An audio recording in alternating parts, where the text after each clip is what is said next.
वही में रमेश एक पिज़्ज़ा कंपनी में नौकरी करता था। एक दिन जब वह पिज़्ज़ा डिलीवरी करने के लिए एक घर पर जाता है और उसका दरवाज़ा खटखटाता है, तो कुछ देर बाद जब दरवाज़ा खुला तो उसके सामने बहुत ही खूबसूरत औरत खड़ी हुई थी, जिसको देख के रमेश एकदम दंग रह गया था। ना चाहते हुए भी उसको बार-बार देखने पर मजबूर था। उस औरत ने हाथ बढ़ाया तो रमेश उसके हाथों में पिज़्ज़ा रख दिया। क्योंकि मौसम बहुत ख़राब था, अविनाश पूरी तरह भीग चुका था। न जाने क्या सोचकर उस औरत ने अनिकेत को अंदर जाने के लिए कहा। अविनाश जब घर के अंदर जाता है तो एकदम से जोर की बिजली कड़कती है और वह औरत डर के मारे रमेश के गले लग जाती है। औरत का रमेश को स्पर्श मानो जैसे कि रमेश को सांप सूंघ गया हो। वह पुतले की तरह खड़ा था और वह सोच रहा था कि दुबई की औरत कितनी खूबसूरत है और शायद इस घर में क्या कोई नहीं है। दोस्तों, इसके बाद क्या होता है?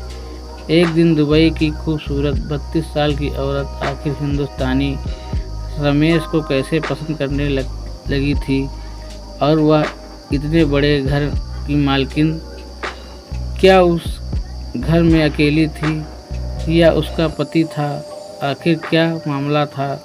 सारी स्टोरी जानेंगे बस इस 10 मिनट की वीडियो में। दोस्तों, बने रहिए मेरे साथ। मैं सत्यम चौधरी आज आपको हिंदुस्तान में रहने वाले रमेश और दुबई की रहने वाली खूबसूरत औरत की रोमांटिक और ऐसी दर्द भरी कहानी सुनाऊंगा कि दोस्तों आपकी आंखों में आंसू छलकने लगेंगे।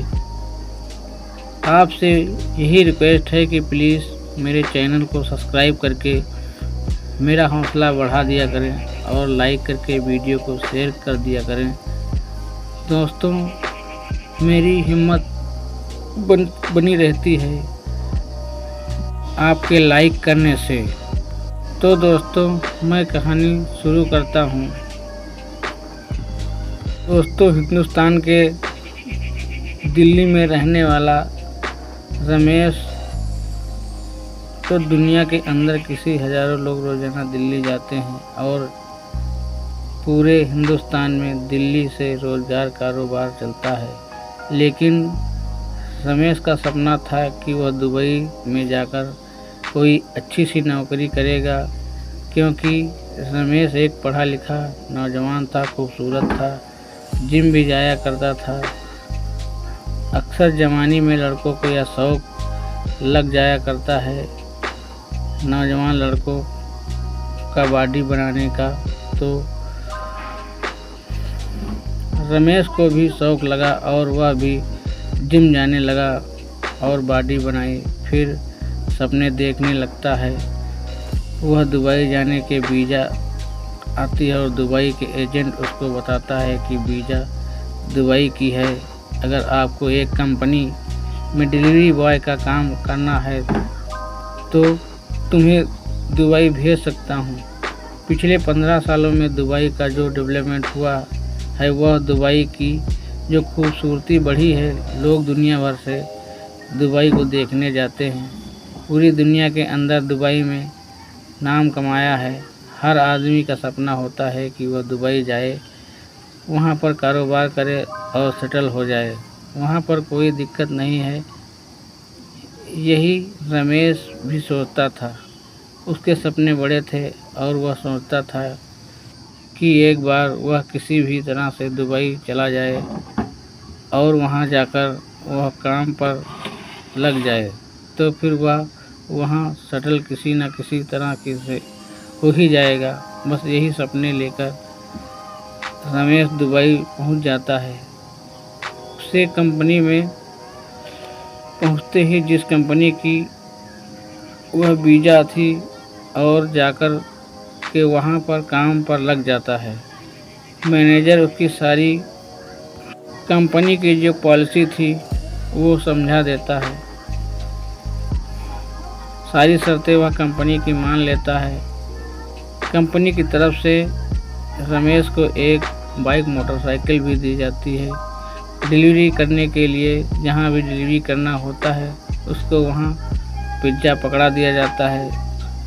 वहाँ की लोकेशन बता दी जाती है, क्योंकि रमेश पढ़ा लिखा था इसलिए लोकेशन के हिसाब से कहीं भी जाने में उसकी कोई दिक्कत नहीं होती। इंतज़ार कर रहा था कि मैनेजर ऑर्डर बता रहा था और रमेश ऑर्डर लेकर जाने ही वाला था कि अचानक से मौसम ख़राब हो जाता है। मैनेजर उसकी तरफ इशारा करता है और उससे कहता है कि रमेश इधर आओ, यह पिज्ज़ा इस ऑर्डर पर देकर के चले जाओ, क्योंकि मौसम ख़राब है, जल्दी जाना और जल्दी आना, बारिश भी हो सकती है। रमेश जैसे ही कंपनी से पिज्ज़ा लेकर निकलता है कि अचानक हल्की हल्की बूंदाबांदी होने लगती है और जैसे ही वह उस घर पर पहुंचता है तो बारिश तेज़ हो जाती है और रमेश पूरी तरह से भीग चुका था। जब मोटरसाइकिल स्टैंड पर लगे और फिर वह दरवाजे के पास में खड़ा हो जाता है, बारिश से बचने के लिए घर की बेल बजाता है। जब घर की ओर बेल बजाई तो लगभग 1-1.5 मिनट बाद दरवाज़ा खुला और रमेश की आंखें फटी की फटी रह जाती हैं। ऐसी खूबसूरत औरत उसने अपनी ज़िंदगी में कभी नहीं देखी थी। आपको पता है कि दुबई की खूबसूरत बहुत ही मशहूर है। वहाँ की लड़कियाँ, वहाँ की औरतें बहुत ही खूबसूरत होती हैं। सच कहता हूँ कि आपने दिल्ली में उसने ऐसी खूबसूरत, ऐसी जिस्म की कसी हुई औरत कभी नहीं देखी थी। ना चक्कर में पड़ा था, बार बार उसकी तरफ नज़र पड़ रही थी। अचानक से वह औरत रमेश को कहती है कि तुम तो पूरी तरह भीग चुके हो, अंदर चले जाओ। और फिर वह पैसा लेकर किचन में चली जाती है, अपने रूम में जाती है। रमेश उसका इंतज़ार करने लगता है कि वह पैसे लेकर आएगी। वह औरत पैसे लेकर जैसे ही आती है उसकी तरफ बढ़ती है कि अचानक से बहुत ज़ोर से बिजली कड़कती है। उसे बिजली की कड़कना था कि वह औरत डर जाती है और एकदम से रमेश के सीने से लग जाती है। दोस्तों, आगे की कहानी पार्ट 2 में आप अवश्य सुनिए। धन्यवाद।